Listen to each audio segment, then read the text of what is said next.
लेकिन अब महाराष्ट्र की भी हम बात कर लेते हैं, क्योंकि बेहद महत्वपूर्ण यहाँ पर है। अब चूंकि जिक्र जो था लगातार हो रहा था कि अब लाडली बहन योजना का एक बहुत बड़ा फायदा यहाँ पर बीजेपी को हुआ है, गठबंधन को हुआ है।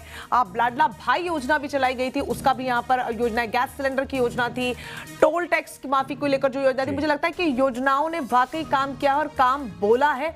और एक सबसे बड़ा फैक्टर ये था कि महायुति का छोटे छोटे जो घटक दल है उनके साथ जो एक समन्वय था, और साथ ही शिंदे सरकार के कामों को लेकर, चाहे वो अजीत पवार की पार्टी हो, चाहे वो खुद भारतीय जनता पार्टी हो या शिंदे की शिवसेना हो, सभी शिंदे सरकार के कामों को लेकर जो जनता के बीच में गए हैं, उससे जनता साफ तौर पर संतुष्ट हुई है और ये टैली में नजर आ रहा है। बिल्कुल, देखिए यहाँ पर भारतीय जनता पार्टी को कई चीज़ों का एडवांटेज मिला है और कई चीज़ें नेगेटिव में जो है महाविकास अघाड़ी के गई हैं। क्योंकि एडवांटेज किस चीज़ों का मिला है कि लोगों को विश्वास था कि एक सरकार आएगी और मुख्यमंत्री को लेकर ज़्यादा खींचतान नहीं होगी, सब कुछ सहमति से हो जाएगा। लेकिन महाविकास अघाड़ी को लेकर परसेप्शन यही था कि आखिर कौन किसको कितनी सीटें आएंगी। मुझे लगता है कि वहाँ की जनता को थोड़ी सी मुख्यमंत्री के चेहरे को लेकर आदत हो गई है कि पहले हमने किसी और को दिया था, फिर कोई और बन गया, तो उन्हें ज्यादा फर्क पड़ा नहीं मुझे लगता है इस बार। बिल्कुल बिल्कुल, और यही बात रही कि देखिए उद्धव ठाकरे लगातार रैलियों में तमाम गंभीर आरोप लगाते रहे कि आप मेरे पिताजी का नाम यूज मत कीजिए, आपको अगर चुनाव लड़ना है तो ऐसे बिना मेरे पिताजी की फोटो लगाए लड़के दिखाइए।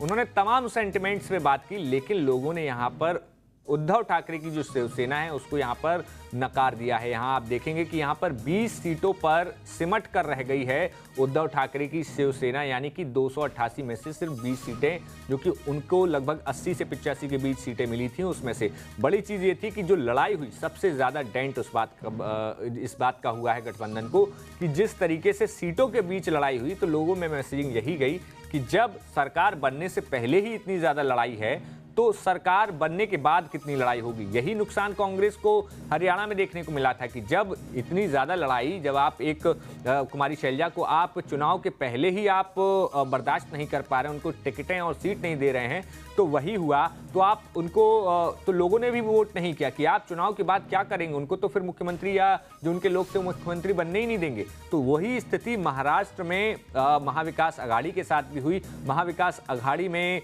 जो शिवसेना में जो बड़ी बात ये कही जा रही थी कि जो शरद पवार हैं वो किंग मेकर बन सकते हैं, लेकिन इस पूरी टैली में सबसे कम सीटें शरद पवार की हैं। यानी कि जनता ने शरद पवार की जो एक बादशाहत कही जाती थी, साहब के नाम से जाना जाता था, तो शरद पवार यहाँ पर उनका जो चार्म है वो फीका पड़ता हुआ दिखाई दे रहा है।